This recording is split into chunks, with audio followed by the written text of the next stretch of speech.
जय हिंद। आप सबका स्वागत है आस एजुकेशन सेंटर में। हम लोग जैसा कि कर रहे हैं कि हम लोग साइंस का जो है सारे एमसीक्यू को कवर अप कर रहे हैं। ऑलरेडी हमारे 3 लेक्चर हो चुके होंगे। अगर आपने उनको नहीं देखा होगा तो कृपया पीछे जाके जो है उन तीनों को देख ले। और जब आप ये क्लास अटेंड कर रहे होंगे तो आप अपने साथ एक नोट कॉपी जरूर रखें, ताकि आप जो एडिशनल इन्फॉर्मेशन जो दी जाती है आप उसको नोट डाउन कर सके। इससे क्या होगा कि आपका एक साथ जो है वो टॉपिक भी कवर होते चलेगा। तो यहाँ पे अब हम लोग जो है आप हमारा लेक्चर चौथा होगा और आज हम लोग जो देखेंगे स्पीड और वेलोसिटी के क्वेश्चन हम लोग देखेंगे। तो इसमें कुछ बहुत बढ़िया क्वेश्चन आए हैं जो कि स्टेट पीसीएस या फिर जो है रेलवे या फिर जो है एसएससी जैसे एग्जामों में पहले से पूछे गए हैं। उनको हमने यहाँ पे कोशिश किया कि सबको एक जगह लाके रख दिया जाए। तो चलते हैं हमारे क्वेश्चन की तरफ। तो हमारा पहला क्वेश्चन है, ठीक।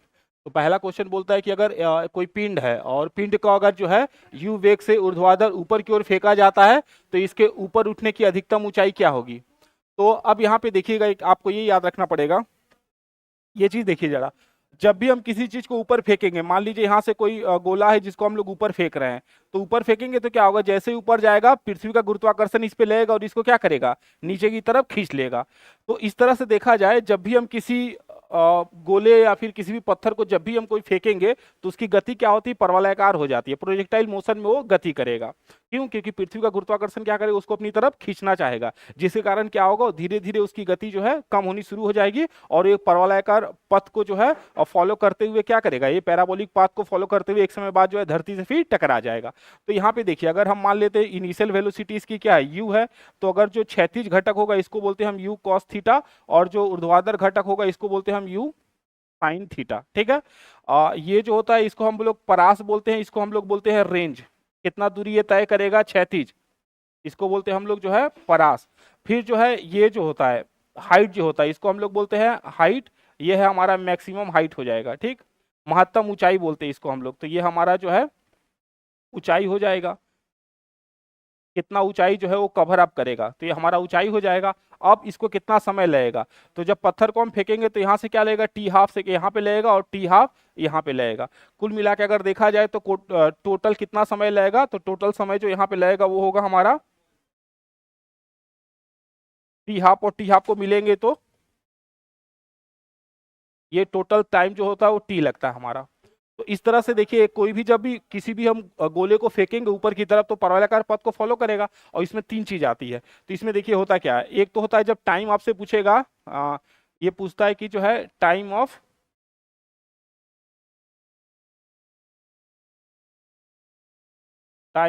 फ्लाइट, जिसको हम लोग बोलते हैं जो है उड्डयन काल। तो उड्डयन काल के लिए हम लोग फॉर्मूला लिखते हैं, टी इक्वल टू होता है 2u sin theta, 2u sin theta upon g होता है। जबकि जो मैक्सिमम हाइट होता है, मैक्सिमम हाइट के लिए जो फॉर्मूला होता है,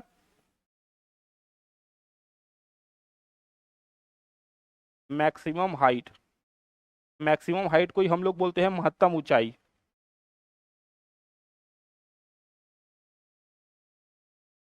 तो मैक्सिमम हाइट जो होती है महत्तम ऊंचाई, इसके लिए जो फॉर्मूला होगा एच होता है, एच फॉर जो हाइट हो जाता है, ये हो गया आपका जो है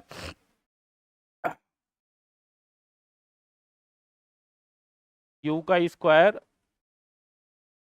sine square theta upon 2g होता है। ये हो गया आपका मैक्सिमम हाइट के लिए फॉर्मूला होगा, यू का स्क्वायर साइन स्क्वायर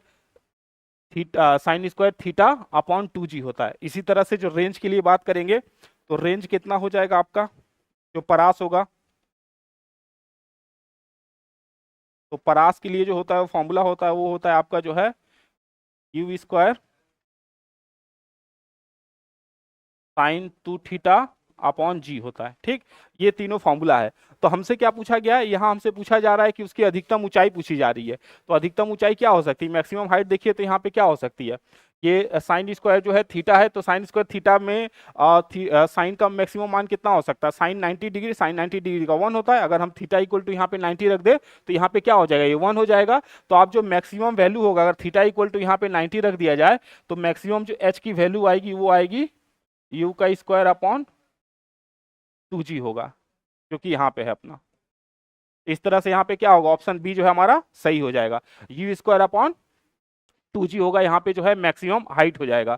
तो मैक्सिमम हाइट के लिए हम लोग ये रखेंगे। और अगर हमसे यही पूछा जाता है कि जो है मैक्सिमम रेंज की बात करते तो रेंज के लिए हम क्या करते हैं, u² अपॉन g रखते हैं। ठीक है, तो इस तरह से देखा जाए तो हम लोग यहाँ पे ऐसे करके निकाला जा सकता है। इसको एक और तरीके से भी हम लोग निकाल सकते हैं, जैसे कि एक और तरीका यहाँ पे जो हम लोग अप्लाई कर सकते हैं यहाँ पे निकालने के लिए। हमको पता है कि जो गति का तीसरा समीकरण होता है v² uv², और यहाँ पे होता है जो अपना 2as होता है। अब इसको जब हम लोग ग्रेविटी के फॉर्म में लिखेंगे तो फॉर्मूला यहाँ बदल जाता है। यहाँ पे क्या होता है, v² होता है, ये u² होता है, और जब ऊपर की तरफ गेंद जाएगी तो यहाँ माइनस हो जाता है, -2g और h हो जाता है। अब देखिए जब हम लोग फेंक रहे होंगे तो उस समय v बराबर 0 हो जाएगा, तो यहाँ पे इसका मान रखिए, तो यहाँ पे क्या हो जाएगा 0, ये आपका u² -2gh। इस तरह से देखा जाए तो यहाँ पे क्या लिख सकते हैं हम, 2gh इक्वल टू होगा u²। अब यहाँ से h का वैल्यू क्या निकलेगा, h इक्वल टू हो जाएगा u² अपॉन 2g। तो ऐसे भी निकाला जा सकता है। गति का तीसरा नियम का इस्तेमाल करके भी जो है हम लोग मैक्सिमम हाइट किसी भी गेंद की प्राप्त कर सकते हैं। एक चीज हमेशा याद रखना है, जब भी हम लोग किसी चीज को ऊपर की तरफ फेंकेंगे तो जब हम ऊपर की तरफ जाएंगे तो यहाँ पे ग्रेविटी नेगेटिव लेते हैं, और जब नीचे की तरफ आएंगे तो इसको हम लोग पॉजिटिव लेते हैं। जी का वैल्यू जो होगा जब नीचे की तरफ आएंगे तो पॉजिटिव लेंगे, ऊपर की तरफ जाएंगे तो हम लोग उसको नेगेटिव रखेंगे। ठीक है, इसलिए चूंकि यहाँ पे ऊपर की तरफ जा रहा था इसलिए जी का वैल्यू यहाँ पे नेगेटिव हो गया। अगर यही ऊपर से नीचे की तरफ आता तो यहाँ पे हम लोग क्या लेते, पॉजिटिव ले लिए होते। तो इस तरह से हम लोग जो है गति के तीसरा समीकरण का इस्तेमाल करके हम लोग यहाँ पे जो है मैक्सिमम हाइट प्राप्त कर सकते हैं। इस तरह से यहाँ पे जो है इसका आंसर हो जाएगा u² अपॉन 2g होगा मैक्सिमम हाइट के लिए। तो बढ़ते हैं अपने अगले सवाल की तरफ।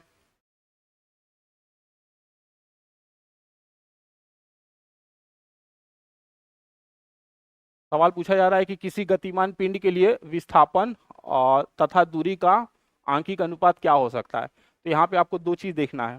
पहला आपको देखना है यहाँ पे जो है विस्थापन यानी जो है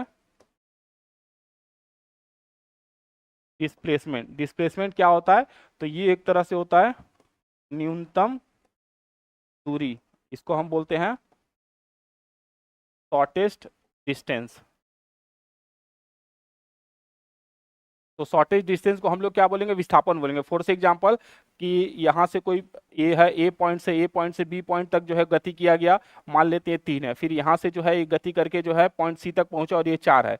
अब पूछेगा इसके बीच का विस्थापन बताइए, तो हम लोग क्या करेंगे, ए और सी को सीधा जोड़ देंगे यहाँ पे। तो ए और सी जो है ये सबसे न्यूनतम पाथ हो जाएगा इस कुल दूरी का। तो यहाँ पे अगर देखा जाए तो ए और सी कैसे निकलेगा, तो यहाँ पे इसका हो जाएगा आपका जो है एसी दूरी निकालने के लिए क्या करेंगे हम लोग, अंडर रूट में हो जाएगा 3 का स्क्वायर प्लस 4 का स्क्वायर, तो 9 प्लस 16 25, ये हो जाएगा अपना 5। इस तरह से एसी की दूरी क्या हो जाएगी 5। तो विस्थापन पूछेगा हमसे कोई, तो विस्थापन के लिए हम लोग क्या करते हैं, न्यूनतम दूरी को निकालते हैं। ठीक, अगर यहाँ पे हमसे यही पूछा जाता दूरी के केस में क्या होगा, तो दूरी के केस में क्या होता है, दूरी जो है कुल पथ की लंबाई होती है। तो ये एक तरह से क्या होता है, टोटल डिस्टेंस होता है। ये टोटल डिस्टेंस होता है ये। तो दूरी में क्या होता है, टोटल डिस्टेंस होता है। जैसे इसके केस में अगर हमसे कोई पूछ ले यहाँ पे दूरी बताइए, तो दूरी के लिए हम लोग क्या करेंगे यहाँ पे, तो हम लोग इसको जोड़ेंगे 3 और 4, ये हो जाएगा आपका 7। जबकि विस्थापन कितना हुआ, विस्थापन केवल 5 आया था।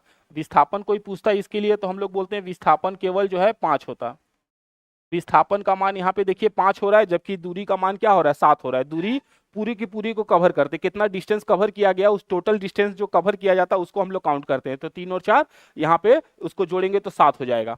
एक चीज और याद रखना है कि दूरी के केस में क्या है कि दूरी देखिए, दूरी या तो दूरी 0 हो सकती है, नहीं तो दूरी धनात्मक होगी। दूरी में 2 ही चांस बनता है, या तो 0 हो जाए या तो धनात्मक होगी। दूरी कभी ऋणात्मक नहीं हो सकती। जबकि विस्थापन के पास क्या है, विस्थापन के साथ क्या है खासियत की, विस्थापन जीरो भी हो सकता है, विस्थापन नेगेटिव भी हो सकता है, और विस्थापन पॉजिटिव भी हो सकता है। तो विस्थापन के साथ क्या खासियत है कि विस्थापन शून्य, नेगेटिव और पॉजिटिव भी हो सकता है। जबकि दूरी केवल और केवल पॉजिटिव हो सकती है, नेगेटिव नहीं हो सकती, हाँ शून्य हो सकती है। दूरी शून्य और आपका जो है पॉजिटिव हो सकती है। जबकि विस्थापन के साथ ये तीनों केस पॉसिबल है, नेगेटिव हो सकता है, पॉजिटिव भी हो सकता है और जीरो भी हो सकता है। अब यहाँ पे एक चीज पता देखिए, ये चूंकि कुल पाथ की लंबाई होती है तो कुल पाथ की लंबाई हमेशा क्या होगा, अधिक होगा, और जो विस्थापन होता है वो न्यूनतम दूरी होती है, तो विस्थापन हमेशा कम होना चाहिए। तो अगर हमसे कोई पूछ रहा है, यहाँ पे सवाल आपसे पूछा जा रहा है कि विस्थापन और दूरी, विस्थापन और दूरी का जो है आंकिक अनुपात पूछा जा रहा है, तो हमेशा याद रखना है कि विस्थापन और दूरी का जब भी आपको बात करें तो यहाँ पे पूछा जा रहा है, देखिए विस्थापन, विस्थापन बट्टे दूरी। तो विस्थापन बट्टे दूरी का क्या है, देखिए या तो ये 1 से कम होगा या तो 1 के बराबर होगा। अगर यहीं पे हमसे कोई पूछता कि दूरी बट्टे विस्थापन अगर दे दिया होता, दूरी बट्टे विस्थापन, तो दूरी बट्टे विस्थापन का जो मान होता है, या तो देखिएगा दूरी बट्टे विस्थापन या तो जो है 1 के बराबर होगा या तो 1 से अधिक हो जाएगा। ठीक, 1 से बराबर होगा या तो 1 से अधिक हो जाएगा अगर दूरी बट्टे विस्थापन पूछता तो। यहाँ पे क्या पूछ रहा है, विस्थापन बट्टे दूरी। तो विस्थापन बट्टे दूरी में क्या होगा, या तो 1 हो सकता है या तो हमेशा विस्थापन कम होगा। तो जनरली क्या होगा, विस्थापन हमेशा क्या होना चाहिए, दूरी से हमेशा कम होता है। यह एक केस बनता है कि दोनों बराबर हो जाए, अगर सरल रेखा में गति कर रहा है, अगर सरल रेखा में कोई चीज गति कर रही है तो दूरी और विस्थापन उस केस में बराबर हो जाएगा। अन्यथा हर एक मामले में क्या मिलेगा, हमको विस्थापन कम मिलेगा और दूरी अधिक मिलेगा। तो अगर देखा जाए तो यहाँ पे दूरी बट्टे, अगर हमको विस्थापन बट्टे दूरी की बात करेंगे तो इसका मान क्या होगा, या तो हमेशा 1 के बराबर होगा या तो हमेशा उससे कम होगा। जबकि यहाँ पे दूरी और विस्थापन का पूछता तो ये हमेशा बड़ा होता है 1 से, या जो 1 के बराबर हो सकता था। तो हमसे यहाँ पूछा है विस्थापन बट्टे दूरी का, तो इसका मान क्या होगा, सदैव 1 के बराबर होगा या तो 1 से कम हो जाएगा। ठीक है, 1 के बराबर होगा अथवा 1 से कम हो जाएगा। और अगर यही हमसे ये पूछता तो हम लोग क्या बोलते हैं कि 1 से 1 होगा या तो 1 से अधिक होगा। हमेशा याद रखना है कि विस्थापन न्यूनतम दूरी की बात करता है। विस्थापन हमेशा न्यूनतम, दो पॉइंट के बीच में जो न्यूनतम डिस्टेंस हो सकता है उसी को हम विस्थापन बोलेंगे। जबकि दूरी क्या होता है, कुल लंबाई की बात करता है। तो दूरी हमेशा जो है धनात्मक होगा या तो शून्य हो सकता है। विस्थापन कुछ भी हो सकता है, ऋणात्मक हो सकता है, शून्य भी हो सकता है और धनात्मक भी हो सकता है। चलिए अगले सवाल की तरफ बढ़ते हैं अपने। यदि किसी पिंड का विस्थापन समय के वर्ग के अनुक्रमानुपाती हो तो वस्तु गमन करती है। तो यहाँ पे देखिए, यहाँ पूछा जा रहा है कि आपसे जो विस्थापन दिया है, आपका जो विस्थापन है वो समानुपाती है किसके, समय के वर्ग के। तो समय के वर्ग के विस्थापन जो है समय के वर्ग के अनुक्रमानुपाती है। तो यहाँ पे आप चीज को एक चीज समझना पड़ेगा। अब देखिए यहाँ पे जब हम लोग लेते हैं विस्थापन बट्टे समय, विस्थापन बट्टे समय हो जाता है वेग। ठीक, और फिर अगर देखा जाए वेग बट्टे समय, तो वेग बट्टे समय हो जाता है त्वरण,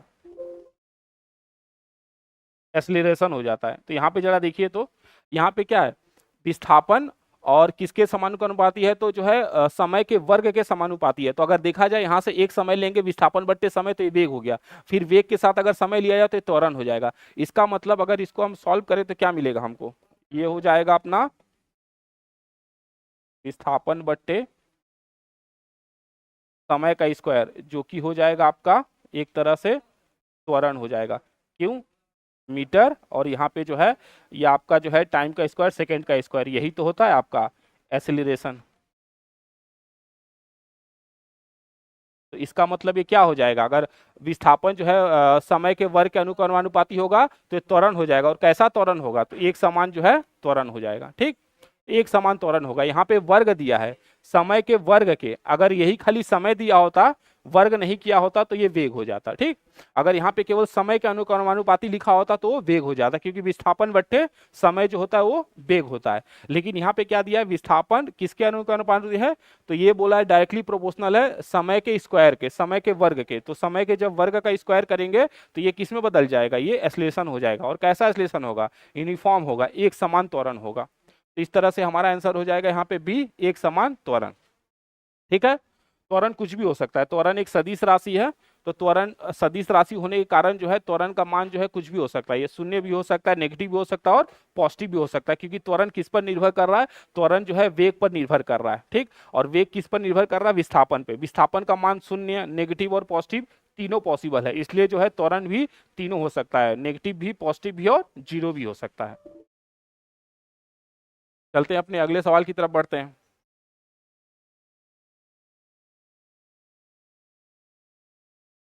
अगला सवाल पूछ रहा है कि जो है मान लीजिए कोई लड़का 10 मीटर पर सेकेंड की नियत चाल से चल रहे हैं, मेरी गोल्ड राउंड झूले पर जो है सवारी का आनंद ले रहा है, इसे ज्ञात है कि वो लड़का, ठीक है। तो यहाँ पे आपको एक चीज समझना पड़ेगा कि यहाँ पे आपको जो है वो वेलोसिटी दे दिया गया है, आपको जो है 10 मीटर पर सेकेंड दे दिया गया है, ठीक है। लेकिन यहाँ पे देखिए क्या कर रहा है, नियत चाल है, स्पीड आपको दे दिया गया है, ठीक। साथ ही साथ यहाँ बोल रहा है कि मेरी गोल्ड मतलब जो गोल गोल घूमने वाला होता है। तो जब भी कहीं पे आप गोल गोल घूमेंगे, होता क्या है देखिए, जब भी आप कोई चीज, यहाँ पे भले क्या हो कि आपकी जो चाल हो नियत हो, चाल क्या है 20 मीटर पर सेकेंड है, फिक्स है। लेकिन होगा क्या, जब आप बीच में चक्कर लगाते हैं तो होगा क्या कि जैसे आप यहाँ से चलेंगे तो ये दिशा इसकी बदलती जाएगी, फिर यहाँ पे आएंगे तो फिर ऐसे होगा दिशा, फिर ऐसे होगा दिशा। तो यहाँ पे क्या होगा, वेग लगातार क्या होता है, यहाँ पे हमारा जो वेग होता है, वेग कैसा राशि है, तो वेग एक सदिश राशि है। वेग एक सदिश राशि है, इसमें दो चीज होगा, एक तो इसमें जो है परिमाण होगा और दूसरा इसमें दिशा होगा, ठीक है। तो यहाँ परिमाण तो फिक्स है क्योंकि 10 मीटर पर सेकंड दे दिया गया, लेकिन जरा दिशा देखिए तो जब भी आप राउंड में घूमेंगे तो क्या होगा, दिशा हमेशा बदलते रहेगा। तो दिशा हमेशा बदलने के कारण क्या होता है, वेग हमेशा किस में बदल जाता है, त्वरण में हो जाता है। तो अगर कोई भी चीज राउंड में चक्कर लगा रही है, गोले में चक्कर लगा रही है, ठीक, उसकी भले ही उसकी चाल वेग नियत हो, लेकिन वो क्या हो जाएगा, उसमें त्वरण उत्पन्न हो जाएगा। क्यों, क्योंकि लगातार उसका दिशा बदलते रहेगा। और वेग का दिशा या परिमाण दोनों में से कुछ भी बदल जाए तो बात बराबर है, अगर बदल गया तो क्या होगा, त्वरण हो जाएगा। तो वेग परिवर्तन की दर को ही हम लोग त्वरण बोलते हैं। तो वेग में परिवर्तन किसी भी तरह से हो सकता है, वो उसके परिमाण में भी बदलाव हो सकता है या फिर उसके दिशा में भी बदलाव हो सकता है, क्योंकि वेग सदिश राशि है, वो दोनों पर निर्भर करती है। चलिए यहाँ पे देख रहे हैं क्या हो रहा है। तो बोल रहा है क्या वो विराम में होगा, नहीं, क्योंकि वहां पे दिया गया है, यहाँ पे चाल फिक्स है, 10 मीटर पर सेकंड की रफ्तार से चल रहा है, तो शून्य तो हो नहीं सकता। बिना त्वरण के गमन कर रहा है, नहीं, त्वरण तो होगा ना। अगर कोई भी चीज गोले में चक्कर लगा रही है तो उसमें त्वरण उत्पन्न होके ही रहेगा। क्यों, क्योंकि उसकी दिशा बार बार बदल रही होगी, भले उसकी चाल नियत हो। चाल नियत होने के बावजूद भी उसमें त्वरण उत्पन्न हो जाएगा क्योंकि उसकी दिशा बदल रही है। दूसरा त्वरित गति में है एकदम, ठीक है। ये क्या होगा, त्वरित गति में होगा। तो कोई भी चीज अगर गोले में चक्कर लगा रही है तो उसका जो क्या होगा, वो हमेशा उसका वेग नियत होगा, फिर भी क्या होगा, वो त्वरण कहलाएगा। क्यों, क्योंकि उसकी दिशा लगातार बदल रही होगी। इस तरह से गोले में चक्कर लगाते हुए किसी भी वस्तु का जो वेग होता है वो किस में बदल जाता है, वो त्वरण में बदल जाता है। तो गोले में चक्कर लगाते हुए किसी वस्तु का जो वेग होगा वो एक तरह से त्वरित गति होती है, ठीक, वो त्वरण उत्पन्न हो जाता है उसमें। एक समान वेग से गमन कर रहा है, ये तो सही है, एक समान वेग से गमन तो कर रहा होगा, लेकिन उसमें क्या है, वेग किस में बदल गया होगा, अब त्वरण में बदल गया होगा। क्यों, क्योंकि वेग की दिशा लगातार बदल रही होगी, ठीक। तो इस तरह से हम इसको नहीं लेंगे। तो यहाँ पे क्या सही हो जाएगा, हमारा त्वरित गति हो जाएगा। तो हमेशा याद रखना है, जब भी कोई चीज राउंड में गोले में हम लोग चक्कर लगाएंगे, तो गोले में चक्कर लगाएंगे तो क्या होगा, वहां पे हमेशा त्वरण हो जाएगा। त्वरण क्यों होगा, क्योंकि लगातार दिशा बदल रही होगी। जैसे यहां से चक्कर लगाना चाहेंगे तो आप इधर जाना चाहेंगे, लेकिन आपको जो है अभी केंद्रीय बल अपनी तरफ खींचेगा और आप इधर की तरफ आ जाएंगे, फिर यहां से ऐसे ही जाएंगे, तो बार बार आपकी दिशा क्या हो रही है, बदल रही होगी। तो बार बार दिशा बदलने के कारण क्या होगा, वेग में परिवर्तन हो जाएगा, और वेग में परिवर्तन को ही हम लोग त्वरण कहते हैं, ठीक है। तो इस तरह से अगर मेरी गो राउंड में अगर कोई झूला झूल रहा है राउंड शेप में, तो उसका क्या होगा, वेग नियत होते के बावजूद भी जो है उसमें त्वरण उत्पन्न हो जा रहा है, तो राउंड में त्वरित गति होगी। इस तरह से हमारा ऑप्शन सी सही हो जाएगा। चलते अगले सवाल की तरफ। तो अगला सवाल पूछता है कि जो है वीटी ग्राफ द्वारा घेरा गया क्षेत्रफल किस भौतिक राशि को निरूपित करता है, ठीक है। तो यहाँ पे देखिए ग्राफ बहुत तरह के होते हैं। एक ग्राफ होता है आपका जो है वीटी, ये समय हो गया, समय और वेग, ठीक है। v बराबर जो है वेलोसिटी होता है, वेग हो गया, टाइम मतलब समय हो गया अपना। तो बोल रहा है कि जो वेलोसिटी और टाइम का जो ग्राफ है, वेलोसिटी और टाइम का ग्राफ है, ये क्या दिखाता है आपको, इसका जो क्षेत्रफल होगा, जैसे मान लीजिए ये क्षेत्रफल है यहाँ पे, ठीक, ये मान लेते हैं 0 है, ये 5 है, ये 10 है, यहाँ पे 5 है, ये 10 है, ये 15 हो गया, यहाँ पे 15 हो गया, ठीक है। ये सेकेंड में है और ये मीटर में है सब। अब इसके द्वारा जो क्षेत्रफल घेरा गया, ये क्षेत्रफल आखिर क्या बता रहा होगा। तो हमेशा याद रखना कि वीटी ग्राफ का जो क्षेत्रफल होता है वो हमेशा दूरी को दर्शाता है, वो हमेशा दूरी को दर्शाएगा, ठीक। क्या दर्शाएगा, तो हमेशा दूरी को दर्शाता है। जैसे आप देखिए यहाँ पे समझिए, वेग बराबर क्या होता है, वेग बराबर हो गया आपका, आप यहाँ पे ले सकते हैं जो है विस्थापन, या आप दूरी ले लीजिए, बट्टे जो है आप समय ले लीजिए, ठीक है। अब देखिए जरा यहाँ पे, तो वेग और समय को गुना करेंगे तो क्या मिलेगा, वेग और समय अपना गुना हो गया, यहाँ पे क्या मिला आपको, दूरी मिला। यही तो बोल रहा है कि वीटी ग्राफ में जो है, जो वीटी ग्राफ होता है उसका जो क्षेत्रफल होगा वो क्या बताएगा, तो वीटी ग्राफ का जो क्षेत्रफल होता है वो हमेशा किसको बताता है, दूरी को बताता है। ठीक, जितना क्षेत्रफल घेरेगा वो उसकी दूरी को बताता है। ठीक, तो यहाँ पे देखेंगे तो 10 10 10, यहाँ पे क्या होगा, 10 गुने 10, ये हो गया आपका 100 मीटर, ये दूरी को बताएगा। और दूरी को हम किस में मापेंगे, मीटर में मापेंगे। तो इस तरह से यहाँ पे क्या हो जाएगा, इसका करेक्ट आंसर हो जाएगा यहाँ पे दूरी, और दूरी को हम लोग किस में मापेंगे, तो मीटर में मापेंगे। ठीक है। दूसरा चीज, अगर हमसे यहाँ पे प्रवणता पूछ लेता कि वीटी जो ग्राफ होता है, ये आपका जो है वीटी ग्राफ होता है, जो वीटी ग्राफ का जो प्रवणता होता है, ये प्रवणता जो है ये क्या दर्शाता है, तो वीटी ग्राफ में जो प्रवणता होती है वो हमेशा त्वरण को दर्शाता है, तो ये क्या हो जाएगा, त्वरण हो जाएगा। ठीक है। लेकिन हमसे यहाँ पे क्या पूछ रहा है कि क्षेत्रफल, जो वीटी ग्राफ का जो क्षेत्रफल होता है वो क्षेत्रफल आखिर किस भौतिक राशि को निरूपित करता है, तो वीटी ग्राफ का जो क्षेत्रफल होगा वो दूरी को निरूपित करेगा, क्योंकि जब आप वेग के साथ करेंगे तो वेग और समय का गुणनफल क्या कहलाएगा, आपको दूरी देगा। ठीक है। यहाँ पे हमारा आंसर हो जाएगा एम, क्योंकि ये क्या कर रहा है, ये दूरी को बता रहा है, ये आपके जो है डिस्टेंस को बता रहा है। ठीक है। तो अब चलते हैं अगले क्वेश्चन की तरफ अपने। अगर प्रवणता पूछ देता तो हम लोग क्या बताते, तब हम लोग प्रवणता के केस में हम लोग त्वरण लेते। अगर वीटी ग्राफ का बोलता कि वीटी ग्राफ में जो प्रवणता होती है वो क्या दर्शाता है, तो वो त्वरण को दर्शाता है।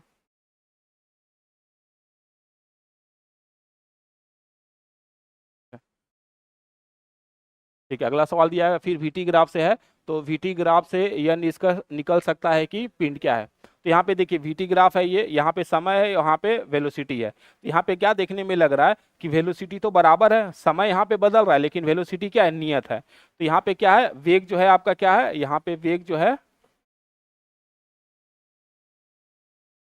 एक समान हो गया, यहाँ पे वेग जो है एक समान हो गया। ठीक, देखिए यहाँ पे वेग जो है एक समान हो गया, तो इस तरह से क्या हो जाएगा, ये हो जाएगा अपना वेग जो है एक समान हो गया, क्योंकि यहाँ पे चेंज नहीं हो रहा। फॉर से एग्जाम्पल मान लीजिए इसको हम 0 लेते हैं, यहाँ पे 5 ले लिए होते और यहाँ पे ये अपना 10 होता है, यहाँ पे कहीं पे 15 होता, यहाँ पे कहीं 20 होता, यहाँ पे मान लेते हैं कि ये 5 होता, 10 होता, 15 और ये 20।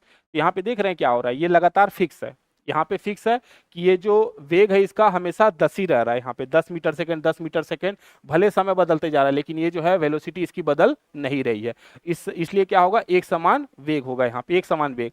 अगर हम लोग ये ही अगर ऐसा कुछ होता, ये अगर ये ग्राफ कुछ ऐसा बन गया होता, अगर ये ग्राफ कुछ ऐसा बना होता ये, तो ये कैसा होता, ये जो होता एक समान त्वरण हो जाता, एक समान त्वरण होगा। अगर हमसे कोई यही ग्राफ अगर कुछ ऐसे बना दिया जाता, अगर ये ग्राफ कुछ ऐसे बना दिया जाता तो क्या होता कि यहाँ पे क्या हो रहा है कि पहले जो है थोड़ा धीरे धीरे करके जो है त्वरण बढ़ता और फिर घटता, तो यहाँ पे क्या होता, त्वरण घटते क्रम में हो जाता, यहाँ पे त्वरण जो है घटता। और अगर यही जो वेग कुछ ऐसा बना दिया जाता, अगर ये जो है वीटी ग्राफ आपका मान लीजिए कुछ ऐसा होता, ये क्या होगा, ये त्वरण बढ़ते क्रम में हो जाएगा। त्वरण है लेकिन कैसा, बढ़ते क्रम में। ये कैसा है, त्वरण है लेकिन घटते क्रम में। ये कैसा, एक समान त्वरण है। लेकिन यहाँ पे क्या किया गया, वेग एकदम फिक्स कर दिया गया, इसका मतलब क्या है, एक समान गतिमान होगा। ठीक है, और एक समान त्वरण गति से ये हो जाएगा, ये हो गया एक समान त्वरण गति से। अगर बोलता बढ़ते क्रम वाला, तो बढ़ते क्रम वाला ये होगा आपका। ठीक, बढ़ते क्रम के लिए इसको रखते हैं हम लोग, ये हो गया आपका जो है बढ़ते क्रम के लिए हम लोग ये ग्राफ को निरूपित करेंगे। और अगर बोलता कि घटते क्रम में, तो घटते क्रम में ये हो जाएगा। ठीक, तो इस तरह से जो है वीटी ग्राफ आपको जो है समझना पड़ेगा, कि ताकि जो है जब भी कोई ग्राफ से रिलेटेड सवाल आए तो आप आसानी से उसको बता सके। चलते अगले सवाल की तरफ। तो यहाँ पे जो है 4 ABCD किसी समतल सड़क पर गति कर रहे हैं, और इनके दूरी समय ग्राफ दर्शाए गए हैं। ठीक है, तो दूरी और समय का जो है ग्राफ दर्शाया गया है, दूरी है और अपना समय है, मतलब ये अपना t हो गया, ये अपना t हो गया। तो ये दूरी और समय का जो है ग्राफ दर्शाया गया है। तो ठीक है, दूरी समय का ग्राफ दर्शाया गया यहाँ पे। ठीक नहीं, ये हो गया अपना डिस्टेंस हो गया, और ये अपना हो गया अपना समय। तो जब भी दूरी और जो समय का ग्राफ होगा, अपना जो डिस्टेंस होगा, ये हमेशा क्या बताता है, ये हमेशा वेग को बताता है। ये क्या बताएगा, वेग को बताएगा, ठीक। ये हमेशा जो है वेलोसिटी को बताता है। तो दूरी और जो समय का ग्राफ होता है वो हमेशा वेलोसिटी को बताता है। और ये क्या होता है, जो प्रवणता होती है इसकी, ये जो प्रवणता होती है यही वेग को निर्धारित करता है। तो होता क्या है कि प्रवणता जितना अधिक होगा, मतलब इसका एंगल जितना अधिक होगा, थीटा का मान जितना अधिक होगा, उतना ही ज्यादा जो है उसका वेग अधिक होगा, ठीक। तो हमको इसमें थीटा का मान देखना है कि थीटा का मान किसका अधिक हो सकता है। तो यहाँ पे देखने में क्या लग रहा है कि ये थीटा सबसे कम है। यहाँ पे थीटा का वैल्यू क्या है, ये थीटा वन जो है सबसे कम है। चूंकि थीटा वन सबसे कम है, इसका मतलब v का वेलोसिटी क्या होगा, सबसे कम हो जाएगा। उसी तरह से देखिए तो यहाँ पे जो है थीटा टू है, ये थोड़ा अधिक है, तो b से अधिक इसका हो जाएगा। फिर यहाँ पे देखिए ये आपका थीटा थ्री हो जाएगा, थीटा थ्री का वेग और अधिक हो जाएगा। जबकि यहाँ पे देखिए आप जो है ये सी का देख लीजिए आप, तो सी का सबसे अधिक होगा, तो सी का अगर देखा जाए तो आपका थीटा फोर हो जाएगा। तो इस तरह से देखा जाए कि थीटा फोर जो है इसका अधिक हो गया थीटा थ्री से, और थीटा थ्री का अधिक है थीटा टू से, और थीटा वन का सबसे कम है। तो यहाँ पे वेग सबसे अधिक इसका हो जाएगा, सी का, क्योंकि इसका जो है वैल्यू जो है थीटा का मान सबसे अधिक है, इसकी प्रवणता सबसे अधिक है। तो जिसका थीटा का मान अधिक होता है वो क्या समझेंगे, उसका जो है वेग सबसे अधिक हो जाएगा। तो यहाँ पे थीटा का वैल्यू सबसे अधिक किसका है, सी का है, इसलिए अधिक होगा। और सबसे कम किसका है, तो यहाँ पे बी का जो है सबसे कम है, इसलिए बी का वेलोसिटी सबसे कम हो जाएगा। तो क्या दिया है, कार ए की चाल कार डी से अधिक है, नहीं डी का अधिक है, डी का अधिक है, ए का कम है, ए नीचे है ना, तो ए का कम हो जाएगा, डी का अधिक है, तो ये वाला गलत हो जाएगा अपना। फिर जो है कार बी सबसे धीमी है, कार बी जो है सबसे धीमी, एकदम सही, कार बी जो है सबसे धीमी है, क्योंकि कार बी का जो है थीटा का मान सबसे कम है, इसकी प्रवणता सबसे कम है, तो जिसकी प्रवणता कम होगी उसकी गति भी सबसे कम होगी। कार डी की चाल कार सी से अधिक है, कार डी की चाल सी से अधिक है, नहीं सी का अधिक होगा डी का कम होगा, ये गलत है। फिर जो है कार सी सबसे धीमी है, कार सी नहीं, कार सी सबसे तेज है, कार सी का वेग सबसे अधिक है क्योंकि उसका थीटा का मान सबसे अधिक है, प्रवणता सबसे अधिक है, तो सी का वेग सबसे अधिक है ना कि कम है, तो ये गलत हो जाएगा। इस तरह से देखा जाए तो अपना ऑप्शन जो है बी सही है। तो यहाँ पे क्या बोल रहा है, बी सबसे धीमी है, बी सबसे धीमा है क्योंकि इसका थीटा का मान सबसे कम है, और आपका जो है सी का वैल्यू सबसे अधिक होगा, सी का वेग सबसे अधिक होगा क्योंकि इसका थीटा का मान सबसे अधिक है। तो इस तरह से हम लोग इसको देख के समझ सकते हैं। चलते हैं अगले सवाल की तरफ। चलिए, तो यहाँ पे क्या दिया गया, चित्र का जो है कौन सा ग्राफ एक समान गति को निरूपित करता है, तो एक समान गति बताना है हम लोग को, एक समान गति। तो गति का जो गति के लिए जो ग्राफ होता है वो दूरी और समय का होता है। तो दूरी और समय का ग्राफ दिया है, देखिए यहाँ पे दूरी और समय। तो जैसे जैसे जो है दूरी बढ़ रहा है वैसे वैसे दूरी देखिए, जैसे जैसे जो है दूरी बढ़ रहा है वैसे वैसे समय भी बढ़ रहा है, तो ये क्या हो जाएगा, यही हो जाएगा अपना जो है एक समान है। ये जो है क्या होगा, एक समान गति हो जाएगी, एक समान गति। क्यों, क्योंकि यहाँ पे दूरी और समय क्या हो गए, एक दूसरे के समानुपाती हो गए, जैसे जैसे समय बढ़ रहा वैसे वैसे दूरी में बढ़ोतरी हो रही है, ये हो जाएगा अपना। यहाँ पे देखने में क्या लग रहा है, यहाँ पे क्या हो रहा है कि पहले बढ़ेगा फिर घटेगा, तो यहाँ पे क्या होगा, पहले बढ़ रहा होगा, ये जो है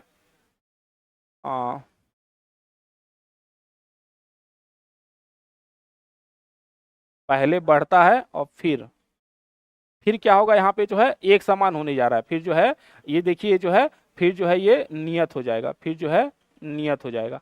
यहाँ पे देखिए क्या होगा, ये बढ़ते क्रम में है, ये बढ़ते क्रम में है तो ये बढ़ते हुए हो गया। यहाँ पे क्या हो गया, यहाँ पे एक समान दूरी है, ये तो स्थिर हो गया ना, ये स्थिर हो गया, यहाँ पे कुछ गति नहीं हो पाएगी, ये अपना स्थिर हो जाएगा।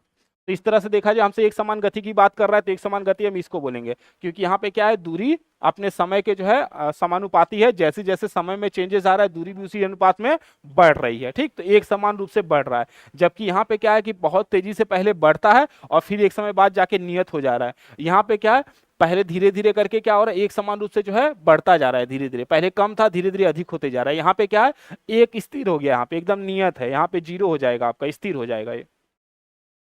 चलते हैं अगले सवाल की तरफ। एक समय ग्राफ की प्रवणता से प्राप्त होता है, तो ये आपका जो है वेग हो गया, ये हमारा जो है टाइम यानी समय हो गया।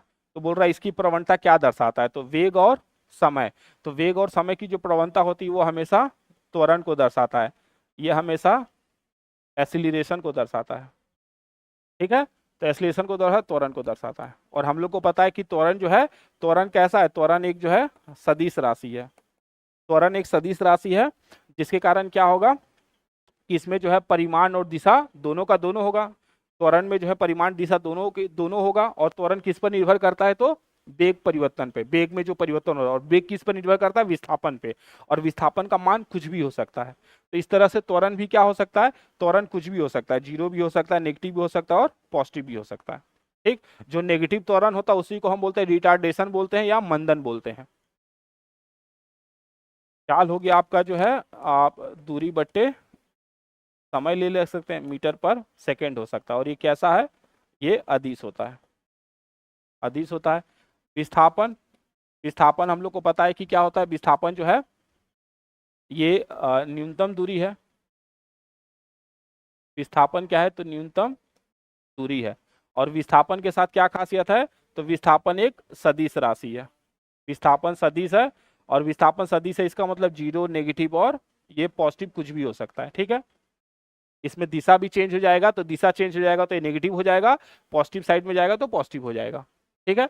दूरी के साथ क्या खासियत है कि दूरी या तो देखिए या तो जीरो होगा या तो पॉजिटिव होगा। दूरी के साथ ये है, या तो दूरी जो है पॉजिटिव हो सकता है या तो दूरी जो है आपका जो है जीरो हो सकता है, ठीक। दूरी क्या है, तो एक अदिश राशि हो जाएगा, जबकि विस्थापन एक सदिश राशि हो जाएगी। तो इस तरह से हम लोग को पूछेगा कि वेग और समय, वेग और समय का जो ग्राफ होता है वो किसको निरूपित करता है, तो वेग और समय का जो है जो ग्राफ होता है उसकी जो प्रवणता होती है वो हमेशा जो है त्वरण को दर्शाएगा। तो ये त्वरण बताएगा। चलते हैं अगले सवाल की तरफ।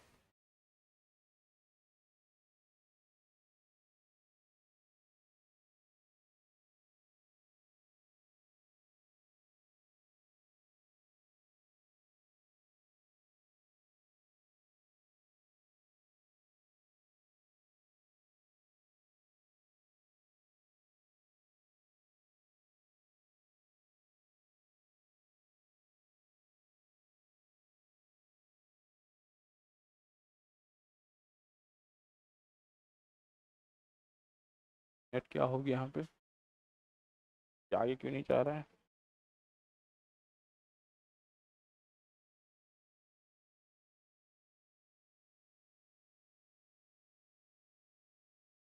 एक मिनट जरा मूव की। चलिए अगला सवाल है अपना। अगला सवाल पूछ रहा है कि नीचे दिए गए प्रकरणों में से किसमें चली गई दूरी तथा विस्थापन के परिमाण समान होंगे। तो दूरी और विस्थापन कब बराबर हो सकता है, हम लोग को पता है कि दूरी और विस्थापन में क्या संबंध है कि जब भी दूरी की बात की जाए तो दूरी या तो जीरो होगा या तो जो है दूरी अधिकतम होगा, धनात्मक होता है। जबकि विस्थापन के साथ क्या खासियत है कि विस्थापन जो है कुछ भी हो सकता है, शून्य भी, ऋणात्मक भी और धनात्मक भी हो सकता है। दूरी हमेशा जो है कितना पाथ कवर किया गया है, कितना दूरी चली गई है, कितनी लंबाई है, कितनी लंबाई को कवर किया गया वो दूरी कहलाता है। जबकि विस्थापन क्या होता है, न्यूनतम, दो बिंदुओं के बीच में न्यूनतम जो पाथ होता है, जो लंबाई होता है उसको हम लोग विस्थापन बोलते हैं। तो यहाँ बोल रहा है कि ऐसा कौन सी स्थिति आ सकती है जहां पे विस्थापन और दूरी क्या हो, बराबर हो जाए। तो ये तभी हो सकता है जब क्या हो, एक सरल रेखीय गति हो। जब गति कैसा हो, एक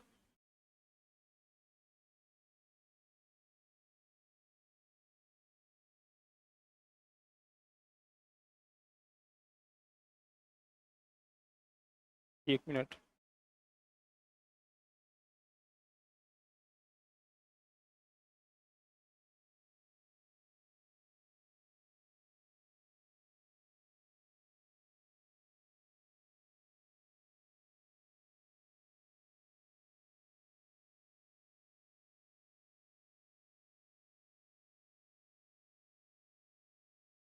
ठीक है, तो यहाँ पूछ रहा है कि जो है कब ऐसा बराबर हो सकता है, दूरी और जो है विस्थापन कब बराबर हो सकते हैं। तो ये तभी संभव है जब क्या हो, एक जो है सरल रेखीय गति हो। सरल रेखीय गति है मतलब कोई पॉइंट ए से शुरू कर रहा है, यहाँ पे जा रहा है, बी है, फिर यहीं पे जो है सी तक जा रहा है। ऐसे केस में जो है आपका जो है यहाँ पे मान लीजिए ये जो है 100 मीटर है, यहाँ पे मान लेते हैं 50 मीटर है। इस केस में क्या होगा कि हमारा जो दूरी होगा वो क्या हो जाएगा, 150 मीटर का हो जाएगा। और विस्थापन भी क्या होगा, ये भी जो है 150 का हो जाएगा, ठीक। तो जब भी कोई सरल रेखा में गति करेगा, सरल रेखा में गति करेगा तो विस्थापन और दूरी जो है हमेशा बराबर होंगे। और अगर यही कुछ ही इसका पाथ अगर कर्व हो जाता, परवलयाकार होता, वक्राकार हो जाता या फिर गोलीय हो जाता तो इसका मान बदल जाता। लेकिन सरल रेखा में क्या होगा, दूरी और विस्थापन हमेशा बराबर होगा। तो कैसा होना चाहिए, तो यदि कार सीधी सड़क पर गमन करे, ये वाला, जब कोई कार जो है, गाड़ी जो है सीधी रेखा पे गमन करेगी तो उस केस में क्या होगा कि आपका दूरी और विस्थापन दोनों बराबर हो जाएगा। वृत्ताकार पथ में क्या होता है, तो वृत्ताकार पथ में क्या होता है यहाँ पे कि यहाँ पे आपको दूरी तो मिल जाएगी, दूरी आपको पॉजिटिव मिल जाएगी, लेकिन आपका जो विस्थापन होगा, विस्थापन क्या होगा यहाँ पे जीरो हो जाएगा। विस्थापन के केस में हमेशा जीरो हो जाएगा। लोलक की इधर उधर की गति, इसमें भी क्या होगा, लोलक की इधर उधर वाली गति में यहाँ पे क्या होता है, यहाँ पे विस्थापन जीरो हो जाता है, क्योंकि वस्तु जहां से अपनी गति शुरू करती है फिर वहीं पे आ जाती है, विस्थापन शून्य हो जाएगा। यहाँ पर भी जो है सूर्य के चारों तरफ पृथ्वी जो गति करते हैं या ग्रह जो चारों तरफ चक्कर लगाते हैं, यहाँ भी विस्थापन शून्य हो जाता है। तो कोई भी अगर वृत्ताकार पाथ में गति कर रही है, चाहे वो गति कैसी भी हो, चाहे वो गति जो है वृत्ताकार पाथ में जो है कोई मौत के कुएं में जैसे मोटरसाइकिल चला रहे हैं वहां पे विस्थापन जीरो हो जाएगा, या फिर जो है लोलक होता है, लोलक जो है इधर से पेंडुलम जो होता है एक बार यहाँ गति करेगा फिर वापिस आएगा, फिर इधर जाएगा फिर वापिस आएगा, इस तरह से जो है जो गति करते हैं तो यहाँ पे विस्थापन क्या होगा, शून्य हो जाएगा। या सूर्य जो है, सूर्य के चारों तरफ पृथ्वी जैसे ग्रह जो है चक्कर लगाते हैं तो उनकी भी गति क्या हो जाएगी, उनका जो विस्थापन होगा हमेशा शून्य होगा, जो भी वृत्ताकार मार्ग में गति करेंगे, क्योंकि जहां से शुरू किए वहीं पे आके वो फिर से आके खत्म कर रहे हैं अपने। तो इस तरह से जो है उनका डिस्टेंस जो कवर होगा, ठीक, वो डिस्टेंस तो वो कुछ ना कुछ कवर कर ही लेंगे, लेकिन विस्थापन हमेशा क्या होगा, जीरो हो जाएगा उनके इसमें। तो इस तरह से सरल रेखा में अगर गति करेंगे तभी ऐसा पॉसिबिलिटी बनता है कि दूरी और विस्थापन क्या हो, बराबर हो जाए। बाकी सभी केसों में दूरी आपको धनात्मक मिल जाएगी, लेकिन चांसेस है कि विस्थापन का मान क्या हो जाए, जीरो हो जाएगा। बाकी वाले केसों में या तो कम हो जाएगा दूरी से, दूरी जो है हमेशा जीरो या फिर ऋणात्मक हो जीरो या तो धनात्मक होगा, जबकि विस्थापन कुछ भी हो सकता है। चलिए अगला वाला सवाल है, एक सरल रेखीय पथ के अनुदिश त्वरित गति से गतिमान किसी पिंड के लिए नीचे दिए कथनों में से कौन सा कथन सही नहीं है, सही नहीं है। त्वरित गति है, त्वरित गति मतलब क्या हो रहा है, त्वरित गति का मतलब होता है कि उसमें क्या हो रहा, वेग हमेशा बदल रहा होगा, वेग हमेशा बदलते रहना चाहिए, वेग हमेशा एक समान रूप से बदल रहा होगा, जिसके कारण क्या होगा, उसमें गति जो है त्वरित गति हो रही है, ठीक। तो वेग क्या होगा, बढ़ता रहेगा, वेग जो है बदलता रहा होगा। तो कैसा होना, इसकी चाल परिवर्तित होती रहती है, तो त्वरित गति है तो चाल परिवर्तित होती रहेगी, ऑब्वियस है, बिना इसके चाल परिवर्तित नहीं होगी तो त्वरण कैसे होगा, ये सही है। चाल का परिवर्तन होना बहुत जरूरी है, वेग में परिवर्तन होना बहुत जरूरी है, तभी त्वरित गति होगी। इसका वेग सदैव जो है परिवर्तित होता रहता है, हाँ वेग भी लगातार बदलता रहेगा, वेग बदलेगा तभी तो त्वरित गति हो जाएगा। दूसरा, यह सदैव पृथ्वी से दूर जाता है। देखिए अब पृथ्वी से दूर जाने वाला केस लीजिए, पृथ्वी से कोई भी वस्तु दूर जाना चाहेगी तो भी जा नहीं पाएगी, क्योंकि पृथ्वी अपने गुरुत्वाकर्षण बल से उसको अपनी तरफ खींच लेगी। तो उसमें कितना भी जो है त्वरण आ जाए, क्या करेगा, पृथ्वी अपना गुरुत्वाकर्षण बल लगा के उसको अपनी तरफ खींचना चाहेगा, तो पृथ्वी से कोई वस्तु दूर नहीं जा सकती। तो यहाँ पे यही वाला जो है गलत हो जाएगा, लेकिन हमसे गलती पूछा था, इस तरह से सही हो जाएगा। हमसे यही पूछा जा रहा था कौन सा सही नहीं है, तो ये सही नहीं है, वो सदैव पृथ्वी से दूर जाता है, ये गलत है, वो पृथ्वी के नजदीकी आएगा, उसको लगातार पृथ्वी अपने गुरुत्वाकर्षण बल से अपनी तरफ खींचना चाहेगी। दूसरा, इस पर सदैव एक बल कार्य करता, हाँ पृथ्वी पे अगर कोई भी त्वरित गति कर रहा है तो उस पर एक बल काम करेगा, जिसको हम बोलते हैं गुरुत्वाकर्षण बल। गुरुत्वाकर्षण बल एक वस्तु पे हमेशा कार्य करते रहता है, ठीक है। तो इस तरह से देखा जाए तो ये तीनों के तीनों सही हैं। कौन सा गलत है इसमें, तो ये गलत है कि पृथ्वी से दूर जाएगा, पृथ्वी से दूर नहीं जा सकता। लेकिन हमसे पूछा क्या है, हमसे पूछा यही गया कि इसमें से कौन सा सही नहीं है, इसलिए क्या होगा, ये सही हो जाएगा। तो बढ़ते अपने अगले सवाल की तरफ।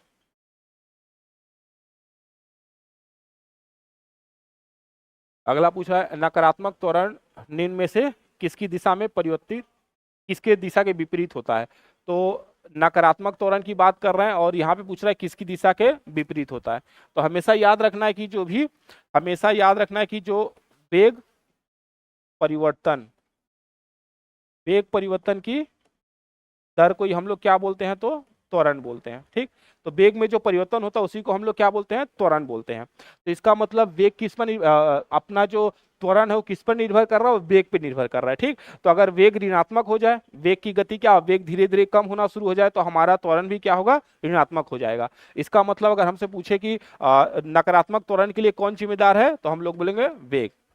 इसकी किसकी दिशा के विपरीत होगी, तो वेग की दिशा के विपरीत होगी। फोर्थ एग्जाम्पल, जैसे मान लीजिए पहले कोई 40 मीटर पर सेकंड के रफ्तार से जा रहा था, फिर इसकी गति जो है 30 मीटर पर सेकंड हो गई, फिर 20 हो गया, और फिर आगे चल के जो है 10 हो गया। ये क्या हो गया? ये नकारात्मक हो गया, नहीं, क्योंकि गति देख रहे हैं लगातार कम हो रहा है, वेलोसिटी इसकी लगातार कम होते जा रही है। तो वेलोसिटी लगातार कम होते जा रही है, ठीक, और वेग में तो परिवर्तन हो ही रहा है लगातार। देखिए 40 है, 30 है, 20 है, 10 हो गया, तो वेग में परिवर्तन हो रहा है, इसका मतलब ये त्वरण हो गया। और दूसरा इसमें क्या होगा? नकारात्मक हो रहा है, देखिए धीरे धीरे घट रहा है, घट रहा है। तो घटने के कारण क्या हो जाएगा? हम लोग देखेंगे यहाँ पे तो ये घट जा रहा है, इसके मतलब कि ये जो है नकारात्मक त्वरण हो जाएगा। तो इस तरह से जो है वेग के दिशा के विपरीत क्या होता है? अपना त्वरण हो जाएगा, ठीक, नकारात्मक त्वरण। और हम लोग को पता है कि जो है जो वेग होता है, वेग हमेशा किस पर निर्भर करेगा? तो ये जो है विस्थापन, विस्थापन बट्टे समय, आपने कितना जो है, या दूरी बट्टे आप समय को ले सकते हैं। तो दूसरा जो है अपना बल की बात करेंगे तो ये हो गया आपका मीटर पर सेकंड हो गया। बल के केस में हम लोग क्या करते हैं? तो बल इक्वल एफ इक्वल टू जो है एम इंटू ए होगा। तो यहाँ पे मास और त्वरण हो जाएगा, और इसका मात्रक लेंगे तो हम लोग क्या लेंगे? न्यूटन, नहीं, इसका मात्रक हम लोग न्यूटन लेते हैं। और एक होता है आपका जो है, हम लोग पहले पढ़े थे, 1 न्यूटन बराबर होता है 10⁵ डाइन के, नहीं, ऐसा ही मात्रक न्यूटन होता है, और इसका डाइन सीजीएस मात्रक होता है। गति हम लोग उसी तरह से दे सकते हैं, ना, स्पीड इक्वल टू दूरी बट्टे आप समय को ले सकते हैं, दूरी बट्टे समय को ले सकते हैं। दूरी हमेशा क्या होगा? मीटर में लेंगे हम लोग, इसको मीटर में मापते हैं हम लोग, और दूरी हमेशा क्या होगी? या तो 0 हो सकता है या तो पॉजिटिव हो सकती है, ठीक है। तो इस तरह से जो है हमसे पूछेगा नकारात्मक त्वरण किसके दिशा के विपरीत होगा, तो हम लोग बोलेंगे वेग के दिशा के विपरीत होगा। नकारात्मक त्वरण जो है वेग की दिशा के विपरीत होता है। बढ़ते हैं अगले सवाल की तरफ।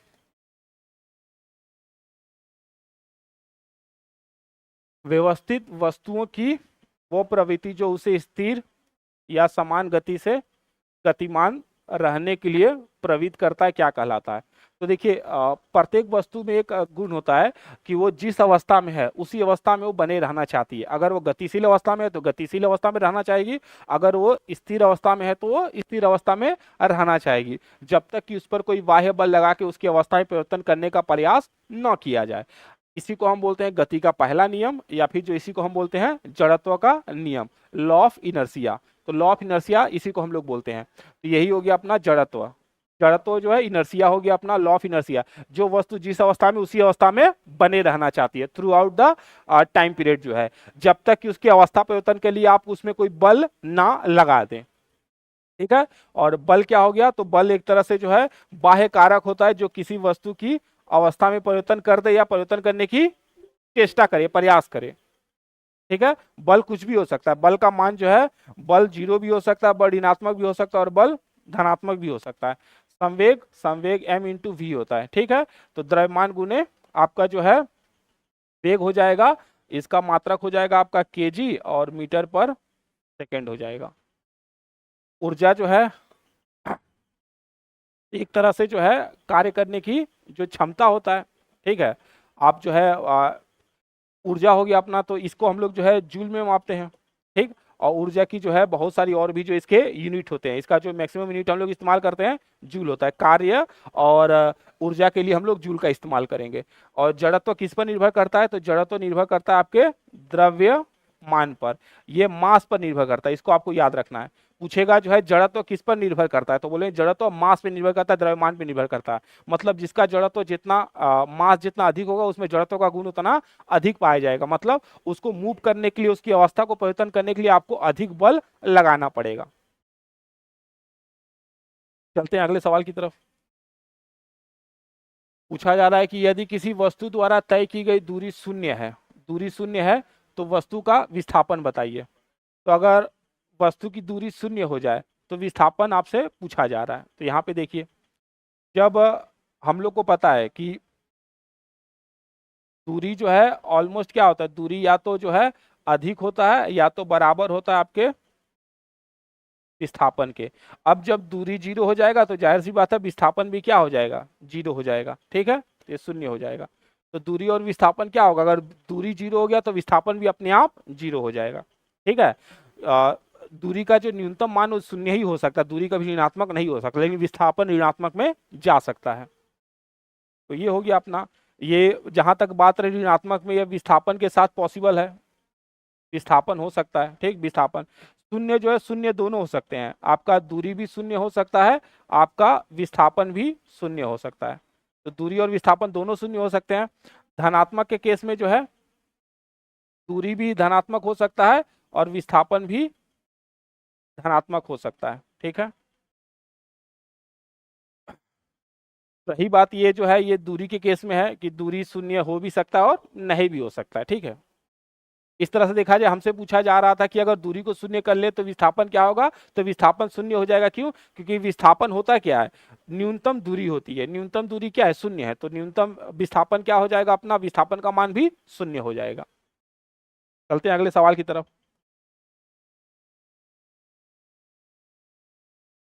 विस्थापन के परिवर्तन की दर को क्या कहते हैं, तो विस्थापन में परिवर्तन हो रहा है, विस्थापन में परिवर्तन हो रहा है, तो विस्थापन बट्टे समय हो गया। विस्थापन बट्टे समय को हम लोग क्या बोलते हैं, वेग बोलते हैं। ठीक है, तो विस्थापन में परिवर्तन की दर को ही हम लोग क्या बोलेंगे, वेग बोलेंगे, ये अपना वेग हो जाएगा। ठीक है, विस्थापन में वेग, यहाँ पे गति बराबर हो जाता आपका दूरी बट्टे समय हो जाता। वेग के लिए हम लोग विस्थापन का इस्तेमाल करेंगे, विस्थापन बट्टे समय। त्वरण के लिए हम लोग इस्तेमाल करते हैं वेग बट्टे समय, वेग बट्टे समय इस्तेमाल करते, और मात्रक में लिखते हैं एम मीटर पर सेकेंड स्क्वायर, यहाँ पे लिखते हैं हम लोग मीटर सेकेंड, यहाँ भी लिखते हैं मीटर सेकेंड, और दूरी को हम लोग किस में मापते हैं, मीटर में मापते हैं। ठीक है, तो इस तरह से देखा जाए तो विस्थापन के परिवर्तन की जो दर होगी, विस्थापन परिवर्तन की दर को ही हम लोग वेग बोलते हैं। ठीक है, चलते हैं अगले की तरफ, अगले क्वेश्चन की तरफ बढ़ते हैं। अगला सवाल क्या पूछा जा रहा है, पूछा जा रहा है कि किसी पिंड का वेग समरूप कहा जाएगा, किसी पिंड का वेग जो है समरूप यानी जो है एक समान कब कहा जाएगा। तो देखिए होता है क्या, आपको ये समझना पड़ेगा पहले कि वेग है क्या चीज। तो वेग एक सदिश राशि है। ठीक, अब अगर वेग एक सदिश राशि है, तो सदिश राशि है तो इसमें दो चीज होगा, एक होगा इसमें जो है परिमाण और एक होगा इसमें दिशा। तो मतलब वेग के दो घटक है, एक परिमाण और दिशा। अगर ये दोनों स्थिर हो जाए तो हम लोग क्या करेंगे, वेग समरूप है। तो बस यही करना, वेग का सिर्फ जो है मान नियत हो नहीं, वेग की दिशा नियत हो नहीं, दोनों पे निर्भर करता है ना, तो वेग का मान और दिशा दोनों नियत हो, ये हो जाएगा। ठीक, तब ऐसा होगा, परिवर्तनशील ना हो, ये नहीं हो सकता। ठीक है, तो यहाँ पे हम लोग क्या बोलेंगे, समरूप कब बोलेंगे, जब उसका वेग का मान और दिशा, मतलब परिमाण और दिशा दोनों क्या हो, नियत हो जाए। तो दोनों जब नियत हो जाएगा तब उसको हम बोलेंगे समरूप। क्यों? क्योंकि वेग एक सदिश राशि है और वेग में दो घटक होता है, परिमाण और दिशा, तो दोनों का नियत होना जरूरी है, तभी हम उसको समरूप कहेंगे। दोनों में से अगर कोई भी बदल जाएगा तो समरूप नहीं होगा। ठीक, बढ़ते या घटते क्रम में बदल जाएगा वो। चलिए चलते हैं अगले सवाल की तरफ। पूछा जा रहा है तत्कालीन वेग और औसत वेग तब बराबर होते हैं जब, तो तत्कालीन वेग और औसत वेग का बराबर कब हो सकता है, तो तत्कालीन और औसत वेग बराबर कब हो सकता है, जब उसमें क्या हो जाए, जब उसमें किसी भी तरह का कोई त्वरण ना हो, त्वरण शून्य हो जाए। जैसे अगर गति जो है पहले 20 मीटर पर सेकेंड है, फिर जो है 20 मीटर पर सेकेंड हो जाए, फिर अगले वाले में भी 20 मीटर पर सेकेंड हो जाए। अगर ऐसा कोई हो रहा है, मान लीजिए अगर ऐसा कुछ हो रहा है, गति गति क्या हो रहा है, बार बार ऐसा चल रहा हो, जैसे पहले क्या है 20 मीटर पर सेकेंड, फिर जो है 20 मीटर पर सेकेंड, फिर जो है 20 मीटर पर सेकेंड। अब देखिए, तो अब इसका अगर औसत निकालेंगे तो क्या होगा, 20 प्लस 20 प्लस 20 बट्टे 3, 60 बट्टे 3, 30 मीटर पर सेकेंड। यहाँ पे देख रहे हैं औसत वेग और प्रारंभिक वेग दोनों क्या हो रहा है, आपका जो है औसत वेग और तत्कालीन वेग दोनों क्या हो रहा है, बराबर हो जा रहे हैं। कब ऐसा हो रहा है, जब उसका त्वरण शून्य हो जाए। देखिए यहाँ वेग में परिवर्तन नहीं हो रहा है, वेग में परिवर्तन होगा तभी तो त्वरण कहलाएगा, लेकिन वेग तो नियत है, यहाँ पे 20-20-20 हो रहा है। इसलिए अगर आपको तत्कालीन और औसत वेग अगर बराबर चाहिए, इसका मतलब त्वरण क्या होना चाहिए, शून्य होना चाहिए, क्योंकि त्वरण के रहते हुए कभी भी औसत वेग और आपका जो है तत्कालीन वेग कभी भी बराबर नहीं हो सकता। ठीक, और अगर एक वृत्त में चल रहा हो, अगर वृत्त में कोई गति करेगा तो वृत्त में जब भी कोई चीज गति करती है तो क्या होता है, वो त्वरित हो जाता है। ठीक, तो वहां पे क्या उत्पन्न हो जाएगा, त्वरण उत्पन्न हो जाएगा। अगर बोल रहा है परिवर्तित त्वरण हो, अगर परिवर्तित त्वरण में लगातार बदलाव हो रहा होगा तो जाहिर सी बात उसमें वेग में भी बदलाव हो रहा होगा। और एक समान त्वरण होगा तो जाहिर सी बात अगर त्वरण है तो हाँ वेग लगातार बदल रहा होगा, तो कभी भी कोई चांस नहीं बनता कि औसत वेग और तत्कालीन वेग एक बराबर हो जाए। तो वेग का औसत और तत्कालीन वेग का बराबर होने की एक शर्त है कि आपका त्वरण का मान क्या हो जाए, शून्य हो जाए, तभी ये पॉसिबल है। बढ़ते हैं अगले सवाल की तरफ। पूछा जा रहा है जो है किसी पिंड का विस्थापन समय के समानुपाती पाया जाता है तो पिंड क्या कहलाएगा। तो यहाँ पे विस्थापन दिया है आपका, ये हो गया आपका विस्थापन, और ये आपका जो है समय के अनुकरणोपाती है, ये आपका जो है डिस्प्लेसमेंट जो है डायरेक्टली प्रोपोर्शनल है टाइम के। तो यहाँ पे क्या हो जाएगा, यहाँ पे अगर इसको देखा जाए तो ये हो जाएगा आपका जो है डिस्प्लेसमेंट अपॉन टाइम हो जाएगा। ठीक, और यही तो कहलाता है आपका वेलोसिटी, यही कहलाता है आपका वेग। तो इसका मतलब क्या होगा, विस्थापन अगर समय के समानुपाती हो तो वहां पे क्या होगा, वेग होगा, और वेग कैसा होगा, समरूप होगा, एक समान होगा, तो एक समान वेग हो जाएगा। समरूप त्वरण के लिए क्या होना चाहिए था, समरूप त्वरण के लिए जो है, समरूप त्वरण के लिए होना चाहिए था आपका जो है विस्थापन समय के वर्ग के होना चाहिए था, समय के वर्ग के व्युत्क्रमानुपाती होना चाहिए था। समय के वर्ग के व्युत्क्रमानुपाती होता तो वहां पे समरूप त्वरण हो जाता। और ऋणात्मक के लिए क्या होना चाहिए था, कि यहाँ पे जो है घटते क्रम में वेग का होना चाहिए था। ठीक, घटते क्रम में वेग होना चाहिए था, तब जाके क्या होता है कि आपका जो है त्वरण ऋणात्मक हो जाता। तो इस तरह से हमसे पूछा गया विस्थापन समय के समानुपाती होगा तो इस केस में क्या होगा, यूनिफॉर्म वेलोसिटी हो जाएगी। यूनिफॉर्म वेलोसिटी मतलब समरूप एक तरह से वेग हो जाएगा। चलते हैं अगले सवाल की तरफ। पूछा जा रहा है मुक्त अवस्था में गिरते हुए एक पिंड द्वारा तय की गई दूरी किसके समानुपाती होगी। तो मुक्त अवस्था है, मुक्त अवस्था मतलब ये जो है आपका फ्री फॉल वाली स्थिति है, फ्री फॉल। तो फ्री फॉल मतलब मुक्त अवस्था वाली कौन सी स्थिति होती है, इस केस में क्या होता है, जो आपका वेट होता है,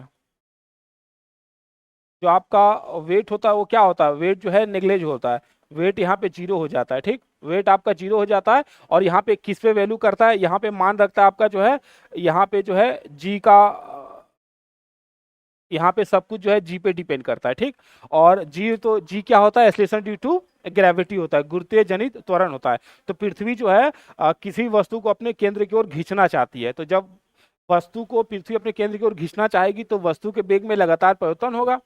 अब जो वस्तु के वेग में परिवर्तन हो रहा है किस कारण हो रहा है, क्योंकि उस पर एक गुरुत्वाकर्षण बल लग रहा है। अब चूंकि वेग में परिवर्तन हो रहा है तो वेग में परिवर्तन को ही हम लोग क्या बोलते हैं, त्वरण बोलते हैं। लेकिन ये जो त्वरण उत्पन्न हो रहा है क्यों हो रहा है, क्योंकि उसका गुरुत्वाकर्षण बल लग रहा है, पृथ्वी का गुरुत्वाकर्षण बल उस वस्तु के ऊपर लग रहा है, इसीलिए इसको हम बोलते हैं गुरुत्व जनित त्वरण बोलते हैं। तो जी वाले को हम लोग क्या बोलते हैं, इसको बोलते हैं हम लोग जो है गुरुत्वीय जनित त्वरण बोलते हैं, इसको हम बोलते हैं एक्सीलरेशन ड्यू टू ग्रेविटी बोलते हैं। ठीक, तो यहाँ पे अब देखेंगे तो ये भी क्या होता है, कि किसके होता है, मीटर और सेकंड का स्क्वायर है, मतलब आपका जो है दूरी, और आप देखिए यहाँ पे जो है सेकंड का स्क्वायर है।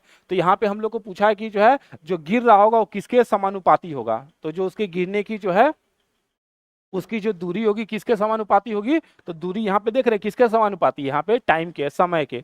तो समय के जो है आपके जो है वर्ग के, तो गिरने के समय के वर्ग के समानुपाती होगी। तो आपको यहाँ पे समझना पड़ेगा जब भी कोई फ्री फॉल वाली स्थिति होती है तो वहाँ पे पृथ्वी का गुरुत्वाकर्षण बल काम करता है। ठीक, तो वहाँ पे ग्रेविटी आपका जो एक्सीलरेशन ड्यू टू ग्रेविटी का आप वहां पे फॉर्मूला लगाएंगे, जी वाला लगाएंगे, और जी होता है 9.8 मीटर पर सेकंड का स्क्वायर। तो यहाँ पे देख रहे हैं दूरी किस पर निर्भर कर रहा है, वो आपके सेकंड पे निर्भर कर, लेकिन सेकंड के किस पे, स्क्वायर पे, टाइम का स्क्वायर हो जाएगा, तो समय के वर्ग पे निर्भर करेगा। मतलब जितना ज्यादा जो है समय उसको लगेगा उसका वेग उतना बढ़ता जाएगा, उसका त्वरण उतना बढ़ता जाएगा, उसकी दूरी उतनी ज्यादा बढ़ती जाएगी, नहीं, दूरी में लगातार जो है वृद्धि होती जाएगी। चलते हैं अगले सवाल की तरफ।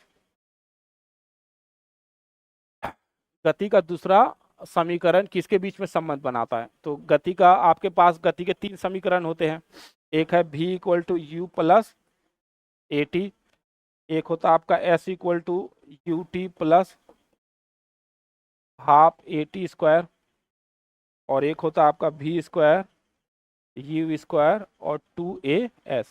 तो यहाँ पे क्या होता है, ये पहला वाला जो होता है, यहाँ पे पहला और अंतिम को देखिए क्या है, वेग। तो ये किसका बीच में संबंध बताता है, वेग और समय।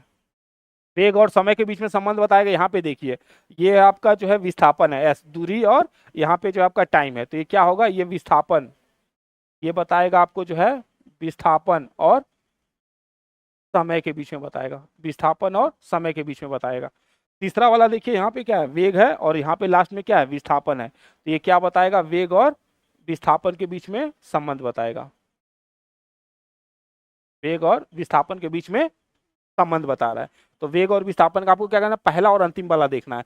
तो v है और लास्ट में देखिए t है, तो ये वेलोसिटी और टाइम के बीच में रिलेशनशिप शो करेगा। ये जो है हमारा देखिए यहाँ पे, ये पहला और लास्ट को देखिए, तो पहला वाला देखिए यहाँ पे v है और ये अपना t है, तो वेलोसिटी और टाइम के बीच में रिलेशनशिप शो करेगा। दूसरा है आपका जो है यहाँ पे देखिए s और यहाँ पे t है, तो आपका डिस्प्लेसमेंट यानी जो है विस्थापन और टाइम के बीच में संबंध दर्शाएगा। यहाँ पे देखिए v और s है, तो वेलोसिटी और आपका जो है विस्थापन के बीच में संबंध को दर्शाएगा। तो हमसे पूछ रहा है दूसरा वाला समीकरण, दूसरा मतलब ये विस्थापन और समय, तो विस्थापन और समय के बीच में संबंध बताएगा। तो यहाँ पे विस्थापन मतलब ये आएगा, स्थिति आएगा, स्थिति होता है आपका विस्थापन होता है, स्थिति क्या होता है, विस्थापन होता है। ठीक, तो इस तरह से हम लोग क्या करेंगे, यहाँ पे स्थिति लेके चलेंगे। तो ये जो है दूसरा समीकरण विस्थापन और समय के बीच के संबंध को बताता है। ठीक है, चलिए आगे आगे बढ़ते हैं।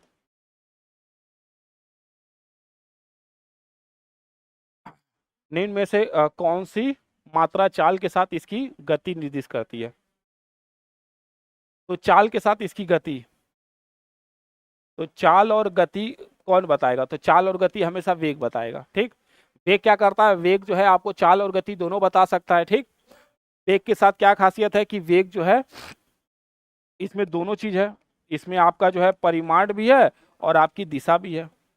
ठीक है, तो परिमाण और दिशा होने के कारण क्या होता है, जबकि चाल वगैरह में क्या होता है, चाल में केवल परिमाण होता है, दिशा की बात नहीं होती, केवल परिमाण होता है। ठीक, तो इस तरह से अगर हमसे पूछा जाए कि चाल और गति जो है किसके द्वारा निरूपित की जा सकती है, तो हम बोलेंगे वेग के द्वारा निरूपित किया जा सकता है। ठीक, तो वेग दोनों बता सकता है, मीटर पर सेकेंड हो जाएगा। और हमेशा वेग क्या है, तो वेग एक सदिश राशि है, वेग सदिश राशि है।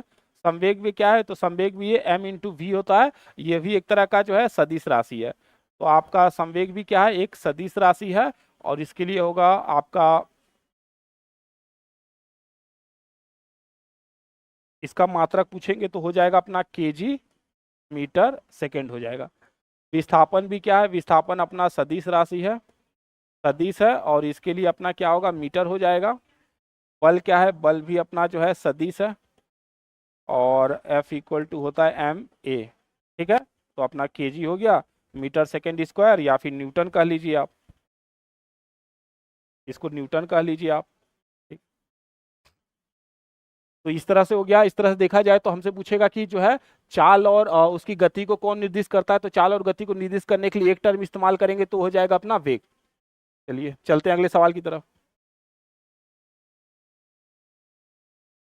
एक निश्चित दिशा में बढ़ रही वस्तु की गति को वैज्ञानिक शब्दावली में किस पद से निरूपित करेंगे। ठीक है, तो कोई एक दिशा में, देखिए यहाँ पे दिशा दे दिया, एक दिशा में बढ़ रही वस्तु की गति को, तो हमको पता है कि हमेशा जो वेग होता है, वेग क्या था, वेग एक जो है, वेग एक सदिश राशि है, और जिसमें क्या होगा, दो चीज होगा, एक दिशा भी होगा और एक परिमाण भी होगा। देख रहे हैं यहाँ, दिशा और परिमाण दोनों होगा। यहाँ पे देखिए दिशा मेंशन किया हुआ है। ठीक, और बोल रहा है कि जो है एक वस्तु जो है एक निश्चित दिशा में बढ़ रहा है, तो उसके लिए कौन सा शब्द इस्तेमाल करेंगे, तो उसके लिए हम लोग वेग इस्तेमाल करेंगे। ठीक, तो यहाँ पे वेग का इस्तेमाल करेंगे क्योंकि यहाँ पे दिशा मेंशन है। ठीक, और ये क्या होता है, त्वरण क्या होता है, तो वेग में परिवर्तन, जब भी कोई जो है वेग में,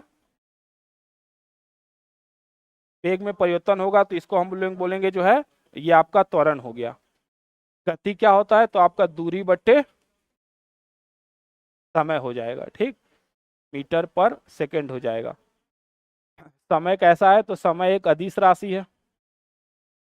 ठीक है, तो ये हो गया अपना जो है कौन सी शब्दावली इस्तेमाल करेंगे अगर जो है निश्चित दिशा की बात करेंगे तो हमेशा वेग को लेंगे, क्योंकि वेग क्या है, सदिश राशि है और इसमें दो चीज होगा, वेग वेग में दो चीज होगा, परिमाण और दिशा दोनों चीज होगा। तो इस तरह से ये हो जाएगा। चलते अगले सवाल की तरफ।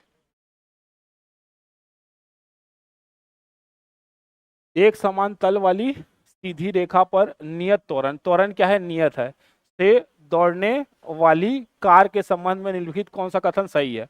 ठीक है, त्वरण उसका नियत है, त्वरण नियत है, बदल नहीं रहा। ठीक है, तो कार का त्वरण शून्य हो गया, नहीं नियत है तो शून्य कैसे हो सकता है। कार का वेग शून्य है, वेग शून्य हो जाएगा तो फिर त्वरण कैसे उत्पन्न होगा।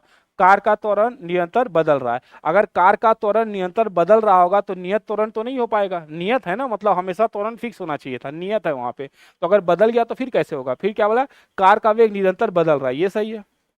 तो कार का जो वेग है वो लगातार क्या होगा, बदल रहा होगा। तो कार का वेग लगातार बदलेगा तो क्या होगा, यहाँ पे त्वरण एक नियत हो जाएगा, नहीं लगातार बदलते रहे, यूनिफॉर्म तरीके से लगातार बढ़ रहा है, जैसे 20 है, 30 हो गया, फिर 40 हो गया, 10 करके बढ़ते जा रहा है। तो इस केस में क्या होगा, तो कार का वेग निरंतर बदल रहा हो। तो देख रहे हैं ऐसा, ये देखिए जैसे यहाँ पे ये v है और ये अपना t है, देख रहे हैं यहाँ पे ये लगातार बदल रहा है, समय के साथ जो है वेलोसिटी लगातार बदल रहा है, यही तो होता है आपका त्वरण, एक समान त्वरण। तो नियत त्वरण के लिए क्या होना चाहिए कि कार का जो वेग है निरंतर बदलते रहना चाहिए, तभी जाके संभव है आपको एक नियत त्वरण मिले। तो नियत त्वरण के लिए ये जरूरी है। ठीक है, चलते हैं अगले सवाल की तरफ। अगला सवाल पूछता है जो है का उपयोग एक वस्तु की समग्र गति का वर्णन करने और किसी दिए गए समय पर इसकी प्रारंभिक स्थिति के संबंध में अंतिम स्थिति का पता लगाने में किया जाता है। ठीक है, तो ये पूछा जा रहा है कि मतलब ये किसके बारे में कहा जा रहा है। तो यहाँ पे आप देखिए, तो हम लोग किसका उपयोग करते हैं किसी वस्तु की समग्र गति को वर्णन करने में।